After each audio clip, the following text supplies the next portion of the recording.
चौधरी औरंगज़ेब साहब मेरे भाई हैं, इनसे भाइयों वाला रिश्ता है। बहुत ही मुखलिस और अच्छे इंसान हैं और मैं अपने घर में आया हूँ। कोई ऐसा सियासी दौरा या वो वाली बात तो है नहीं कि जी मुल्क के अंदर जो पॉलिटिकल अनस्टेबिलिटी है, आप क्या समझते हैं कि ये ख़त्म हो सकती है? मतलब अदम कशीदगी का जो माहौल बना हुआ है मुल्क के अंदर, लोगों को 2 वक्त की रोटी नहीं मिल रही, सिर्फ सियासत ही नज़र आ रही है पूरे पाकिस्तान में। गवर्नर पंजाब सरदार सलीम हैदर खान की तहसील दीपालपुर फखर टनल कबीर पैलेस आमद। गवर्नर पंजाब सरदार सलीम हैदर खान गवर्नरशिप के दौर में पहली मरतबा फखर टाउन तहसील दीपालपुर चौधरी औरंगजेब चेयरमैन अल कबीर ग्रुप की दावत पर अल कबीर पैलेस फखर टाउन तहसील दीपालपुर तशरीफ लाए। गवर्नर पंजाब ने अपने दस्ते मुबारक से अल कबीर पैलेस फखर टाउन का इफ्तिताह किया और कहा कि चौधरी औरंगजेब मेरा भाई है और इंतहाई मुखलस और दर्द दिल रखने वाला इंसान है। चौधरी औरंगजेब जैसे अच्छे इंसानों की मुल्क पाकिस्तान को आज के दौर में इंतहाई जरूरत है। इस मौका पर जिला उकाड़ा के स्टेक होल्डर्स और मुख्तलिफ सियासी जमातों के रहनुमाओं ने भी शिरकत की। इस मौका पर खसूसी दुआएं की गईं और आइंदा साल मुल्क पाकिस्तान के लिए सलामती और अमन का साल हो। आखिर में चौधरी औरंगजेब चेयरमैन अल कबीर ग्रुप ने आने वाले तमाम मुअज़्ज़िज़ीन का तहे दिल से शुक्रिया अदा किया।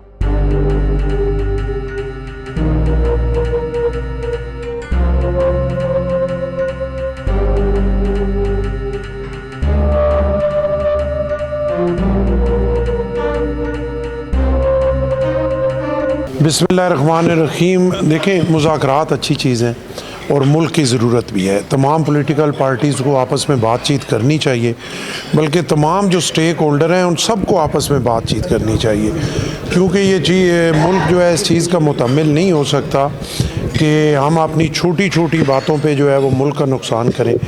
और 2 तारीख के जो मुज़ाकरात हो रहे हैं, मैं उन्हें खुशैन समझता हूँ, मैं उन्हें वेलकम करता हूँ और मैं समझता हूँ कि इस तरह के मुज़ाकरात जो है वो जारी रहने चाहिए, क्योंकि जो चीज़ें जो है वो टेबल पे बैठ के हल होती हैं, वो गली में, सड़कों पे, पेट्रोल बमों से, लड़ाई झगड़ों से, पत्थरों से वो चीज़ें हल नहीं हो सकती। सर, बतौर आपने यहाँ पे विज़िट की है चेयरमैन साहब के साथ, तो इस विज़िट के हवाले से क्या कहते हैं? सियासी गुफ्तगू भी हुई, लोगों से मुलाकात भी हुई, इस हवाले से कहते हैं औरंगजेब साहब ने दीपालपुर के अंदर जो है ये स्टोरी है। देखें, चौधरी औरंगज़ेब साहब मेरे भाई हैं, इनसे भाइयों वाला रिश्ता है।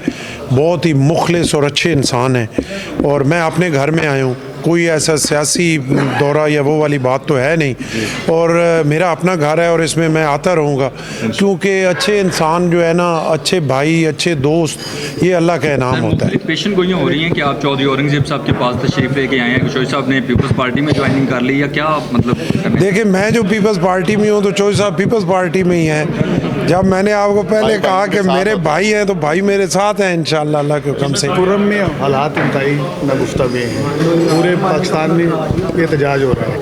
आपके सीएम साहब कहते हैं कि पारा चिनार का मामला वहाँ पे ही हल होगा, जबकि आप जब कश्मीर की बात करते हैं तो आप पाकिस्तान में एहतजाज करते हैं। देखें, बात यह है कि सीएम साहब ने ये कहा कि यहाँ अपना कराची में मुख्तलिफ रोड्स को बंद करने से बेहतर है, उनकी जो बात करने का मकसद था वो ये था कि जो केपी के गवर्नमेंट है उनको ये बावर कराया जाए कि कुरम आपका हिस्सा है।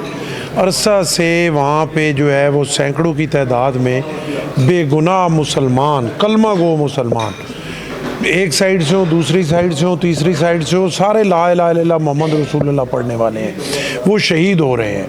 तो हुकूमत को ज़रा परवाह नहीं है वो कि कुरम की तरफ देखे। 3 महीने से वो रास्ता बंद है और उस रास्ते के बंद होने की वजह से छोटे छोटे बच्चे मर रहे हैं। तो जो चीफ मिनिस्टर साहब की बात थी वो ये बात थी कि आप ये केपी गवर्नमेंट को बावर कराएं कि वो उस तरफ तवज्जो दें, बजाय इस कि कभी वो इस्लामाबाद पे चढ़ाई कर देते हैं, कभी एक शोशा छोड़ देते हैं, कभी दूसरा छोड़ देते हैं। सबसे ज़्यादा इम्पॉर्टेंट तो बात यह है कि कुरम की जो सूरत हाल है, हर इंसान जो है, जो अपने अंदर दिल रखता है, उसका दिल खून के आंसू रो रहा है और कुरम की सूरत हाल पे, और केपी गवर्नमेंट को उसकी परवाह नहीं है। देखें, वहाँ पे जो है वो कहते हैं जी फलां कर दें तो हम रास्ता खुलवा देते हैं, इसका मतलब है वो रास्ता खुद उन्होंने बंद कराया हुआ है। कि जी मुल्क के अंदर जो पॉलिटिकल अनस्टेबिलिटी है, आप क्या समझते हैं कि ये ख़त्म हो सकती है? मतलब अदम कशीदगी का जो माहौल बना हुआ है मुल्क के अंदर, लोगों को 2 वक्त की रोटी नहीं मिल रही, सिर्फ सियासत ही नज़र आ रही है पूरे पाकिस्तान में। देखिए, इसीलिए तो मैंने कहा कि तमाम जो पॉलिटिकल पार्टीज़ हैं, तमाम सियासतदान हैं, तमाम स्टेक होल्डर्स हैं, उनको सर जोड़ना चाहिए, उनको एक जगह बैठना चाहिए, आपस में बातचीत करनी चाहिए। सियासत हो गई, इलेक्शन हो गए, फिर इलेक्शन आएंगे, फिर लड़ लेंगे, फिर कोई जीतेगा हारेगा, वो बात की बात है। सबसे पहले इस मुल्क का सोचे और यहाँ रहने वाली आवाम का सर, एक सोचे। क्वेश्चन आपसे, इसके बाद एग्रीकल्चर यूनिवर्सिटी का एक सब कैंपस दीपालपुर आया और वो बदकिस्मती से सियासी इख्तलाफात की बुनियाद पर रिनाला कोर्ट चला गया। क्या ये दीपालपुर के नौजवानों की अख्तलफी नहीं, चूँकि तो बतौर गवर्नर आप इस सूबे को देख रहे हैं? देखिए, गुजारे ये है कि मेरे सामने तो ना आया और ना गया, लेकिन आपकी जो बात है उसको प्रॉपर मुझे उसकी समझ नहीं है, मुझे पता नहीं है। मेरी एग्रीकल्चर यूनिवर्सिटी का सब हो गया ना, आपका क्वेश्चन मैंने सुन लिया।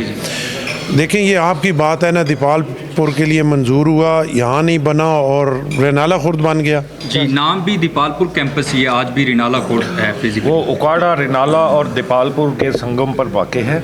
वहाँ साथ ही मुल्हिका एजुकेशन यूनिवर्सिटी है, तो वो उस लेवल पे उधर है। साथ ही अब वो जो है ना, मेडिकल कॉलेज का भी प्लान है, साथ ही इंजीनियरिंग कॉलेज का भी प्लान है। वो एक पूरा यूनिवर्सिटीज़ का जो कैंपस है वो सारा। पार्टी और नून लीग के माबैन जो इख्तलाफात हैं वो ख़त्म हो रहे हैं या ज़्यादा हो रहे हैं?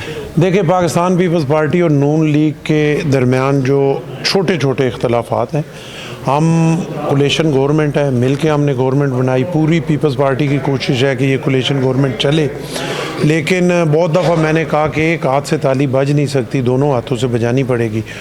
तो उम्मीद करते हैं कि नून लीग को समझ आएगी और जो उन्होंने रिटर्न मुआहदे किए हुए हैं उन पे वो स्टैंड करेंगे और चीज़ों को बेहतरी की तरफ लेके जाएंगे और पीपल्स पार्टी को इस पे मजबूर नहीं करेंगे। हमें भी ये अच्छा नहीं लगता कि हम रोज़ाना की बुनियाद पे कहें कि जी वो जो कोलेशन गवर्नमेंट बनी है, वो जो मुआहदे हुए हैं वो पूरे नहीं हो रहे। ख़ुद को नून लीग को सोचना चाहिए और पीपल्स पार्टी की कोई डिमांड नहीं है, पीपल्स पार्टी की कोई एक्स्ट्रा डिमांड नहीं है। पीपल्स पार्टी कहती है जो मुआहदे आपने किए, जो लिखे हुए मुआहदे हैं, पढ़े हुए मुआहदे हैं, उन पे अमल करें ताकि ये कोलेशन गवर्नमेंट चले और ये सिस्टम आगे बढ़े। क्योंकि ये सिस्टम चला है, चीज़ें बेहतर हुई हैं, मुल्क के लिए सोचना है। पीपल्स पार्टी ने हमेशा मुल्क के लिए कुर्बानी दी, अपने वोटों को कुर्बान किया। पंजाब में पीपल्स पार्टी को शदीद तरीन नुकसान हुआ, लेकिन पीपल्स पार्टी ने कुर्बानी दी। लेकिन कितने टाइम तक पीपल्स पार्टी कुर्बानी देती रहेगी? अब नून लीग के लिए भी सोचने का टाइम है। बहुत शुक्रिया।